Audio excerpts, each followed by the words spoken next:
কেন করছিস? তুই জানিস তো এইসব বাবাদের বিশ্বাস করতে নেই।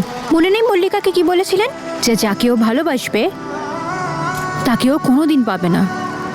কিন্তু ওর তো হচ্ছে আশীর্বাদ তার প্রিন্সের মেয়ের সাথে, আর খুব শিগগিরই বিয়েও হয়ে যাবে।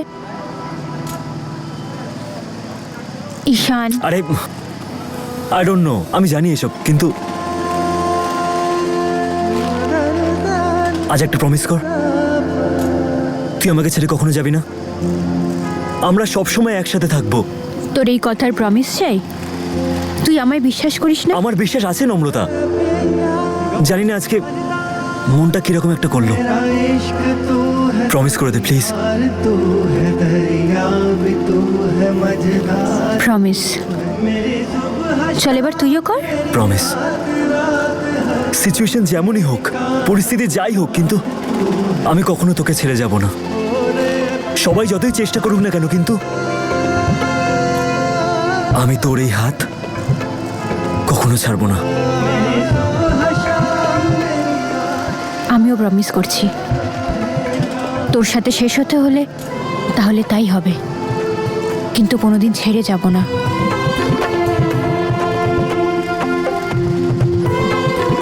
আমি তোকে ছাড়া বাঁচতে পারবো না।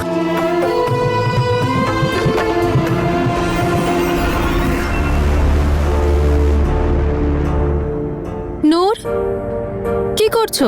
কিছু না, আমি আসলে কাল আমি নিখিলের বাড়িতে যাচ্ছি তো, তাই ড্রেসেস চেক করছিলাম। তুমি বলো না আমার কি পরা উচিত, এটা ওইটা নাকি? আরে নূর, তুমি এসব ছাড়ো। যাই পড়ো না কেন, তুমি তোমাকে সব থেকে সুন্দরী দেখাবে, সত্যি।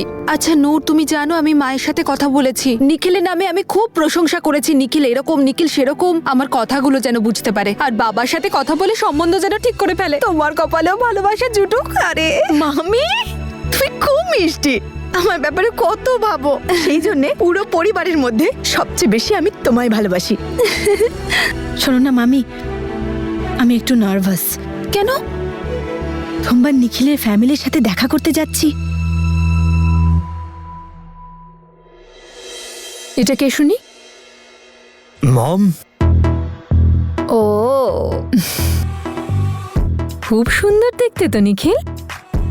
কবে দেখা করাবি? কাল কাল আসছে তো আশীর্বাদে। ও, এই ব্যাপার। মম, একবার দেখা তো করো তুমি। তোমাকে যতজনের সঙ্গে দেখা করিয়েছি সবাইকে ভুলে যাবে। ইভেন ম্যানার আছে, কালচার্ড, গুরুদ্বারাতেও যায় ও, আর ঘরের কাজে হেল্পও করে। এত তাড়াতাড়ি ওর ব্যাপারে এত কিছু জেনে ফেলেছিস তুই? কি যে বলি মম, যবে থেকে দেখেছি ব্যাস এখানে মনের ভেতর রেখেছি। আহারে, আমার সোনার মনেতে ঘর বানিয়েছে। আমার ছেলেটা দেখছি সত্যি প্রেমে পড়েছে, প্রেমে পড়েছে। এন্ড মম প্লিজ, তুমি ড্যাডকে বলে দেবে আমার রেপুটেশন নিয়ে যেন না খেলে। যেভাবে দাদাকে ট্রিট করে সেরকম আমার সঙ্গেও করবে, একটু সম্মান দেবে। মানে নূরের ফ্যামিলির সামনে এমন যেন মনে না হয় যে আমি অকাজের। তাই নাকি? কে বলেছে আমার ছেলে অপদার্থ? হ্যাঁ, আমি বলছি কোনো কাজের নয়, ওর দ্বারা কিচ্ছু হবে না। দিনরাত তো বন্ধুদের নিয়ে মেতে আছে। কি গো তুমি কি সব বলছো? ও তো এখনো ছোট। মম, আমি বাচ্চা নই, আমিও রেসপন্সিবিলিটি নিতে পারি। ড্যাড, যদি এরকমই ব্যাপার হয় তুমি দাদার আশীর্বাদের দায়িত্বটা আমায় দাও, তারপর দেখো আমি কি করি। চুপ কর, তোর দৌড় আমি জানি। তুই জানিস কাল কত বড় বড় লোক আসছেন, এত বড় রেসপন্সিবিলিটি আমি তোকে দিতে পারবো না। করতে দাও না ড্যাড, যদি ওর মন চায় করতে দাও। প্রথমবার ও কিছু করতে চাইছে ড্যাড। তাই না তো কি রুদ্র, ছেলে বলছে যখন একটা চান্স তো দাও। ঠিক আছে, কিন্তু ওকে ভালো করে সব বুঝিয়ে দিবি, কোনো গন্ডগোল যেন না হয়। হবে না ড্যাড, একদম হবে না। ঠিক আছে, দেখা যাক। থ্যাংক ইউ সো মাচ দাদা, পটিয়ে নিলি বাবাকে। তবে দেখ, তুই যেন আবার কোনো গন্ডগোল করে ফেলিস না, ওকে? কোনো গন্ডগোল হবে না, নূর আসবে তো, মেজর ব্যাপার, অনেক ব্যবস্থা করতে হবে। So by.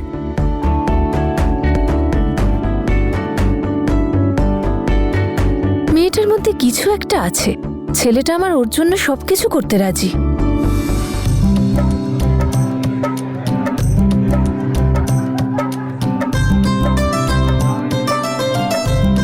নমস্কার আন্টি।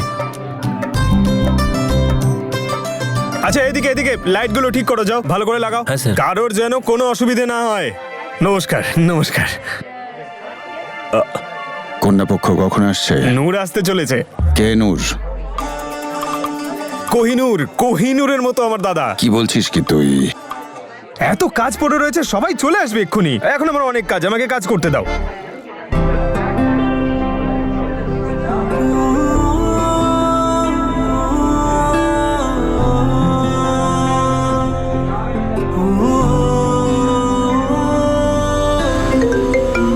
আরে নম্রতা কল করেছে। আরে স্পিকারে দে।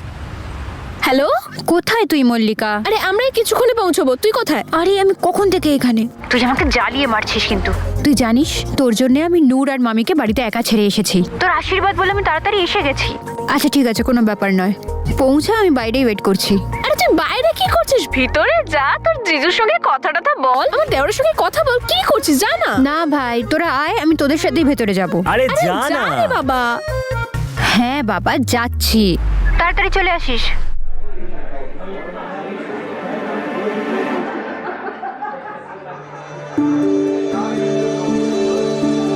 থু থু থু থু থু থু, আমার ছেলে যেন নজর না লেগে যায়। আজ তো মেয়েটার কপাল খুলে যাবে, আমার হীরের টুকরো ছেলেটাকে যেও পাচ্ছে। এই বিয়েটা অবশ্যই হওয়া উচিত। এই জন্য নয় যে তোর সাথে মল্লিকার বিয়ে হওয়াটা খুব জরুরি, বরং এই জন্যে যাতে ঈশান আর নম্রতার বিয়ে কোনোভাবেই না হয়।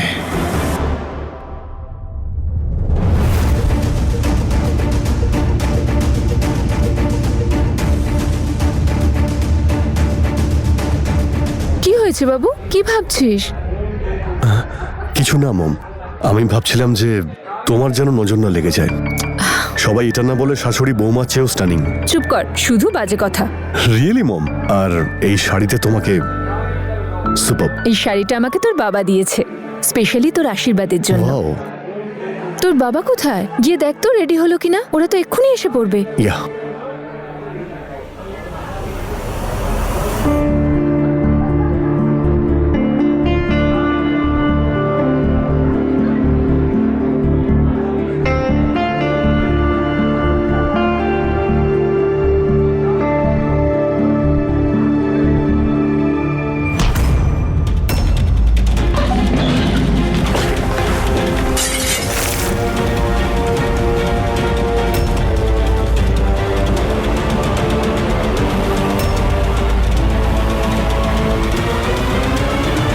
I am so sorry ma'am, really sorry. Sorry কি? পুরো শাড়িটা আমার নষ্ট করে দিল। দেখে চলতে পারো না? এবার কি করছো? লোক আছে পরিষ্কার করার।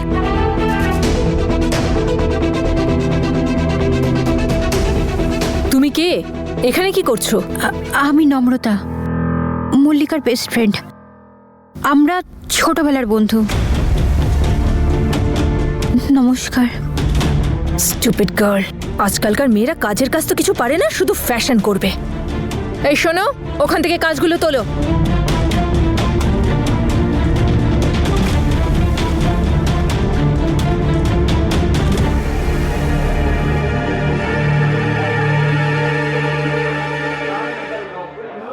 ও wow, what a pleasant surprise. High.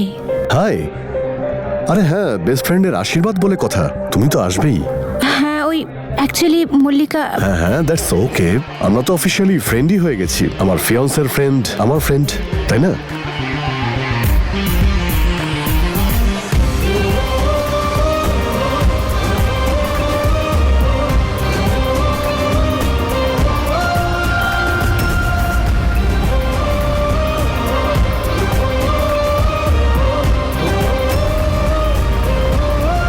ওই দুজন ঈশান আর নম্রতা আমার অতীত জীবনের অন্ধকার, যাদের ছায়া আমি আমার রঙিন জীবনে কখনোই পড়তে দিতে চাই না। এসো আমার ফ্যামিলির সঙ্গে আলাপ করে দিই, কাম। ড্যাড, ও নম্রতা। নমস্কার আঙ্কেল। হ্যাঁ, আমি জানি। মম, ও হলো জানি আমি, দেখা হয়েছে আগে। এটা অদিতের মা? একটু শোনো, ওনারা হয়তো বাইরে এসে গেছেন, আমরা যাই। 2 minutes, excuse me. Sure.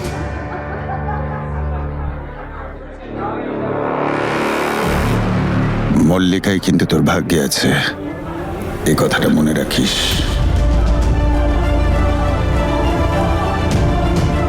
আর হ্যাঁ, আর একটা কথা, ঈশানের সাথে বন্ধুত্বটা আরো পোক্ত কর।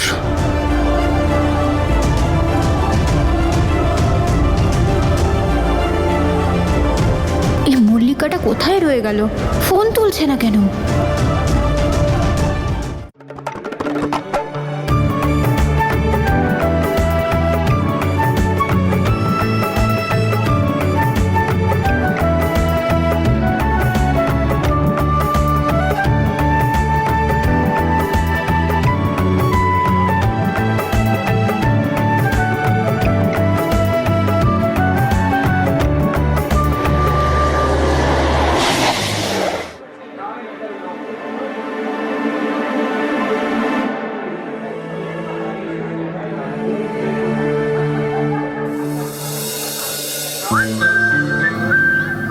মল্লিকা,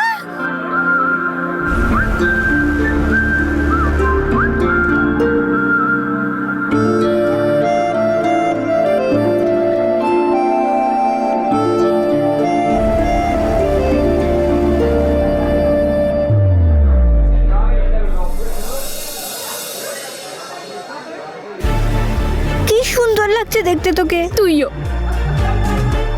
নমস্কার আন্টি। আসুন। আসুন আসুন, ওয়েলকাম। যদি আমার অন্য কেউ একটু প্রশংসা করতো। লোকেরা ভুল বলে যে তুমি চাঁদের মতো। সত্যি এটাই, চাঁদ আসলে তোমার মতো। আমি তো জানতামই না যে তুমি কবিতাও বানাতে পারো। এরকম একজন সুন্দরী সামনে দাঁড়িয়ে থাকলে যে কেউ কবি হয়ে যাবে। মামি, বুঝতেই পারছি না নম্রতা ওয়েলকাম করাচ্ছে নাকি নিজেই হচ্ছে। কিছু একটা গন্ডগোল হতে চলেছে। দাঁড়াও না, এখন যেও না। আমরা যদি এক্ষুনি চলে যাই, ভিড়ে আমাদের কেউ দেখতে পাবে না। আমাদের এমন একটা এন্ট্রি নিতে হবে যাতে সবাই শুধু আমাদেরই দেখে। শুধু কিছু একটা করে একবার এই বাড়িতে সেটেল হয়ে যাই, তারপর মল্লিকা আর নম্রতা কখনো আমাকে নিয়ে মজা করতে পারবে না।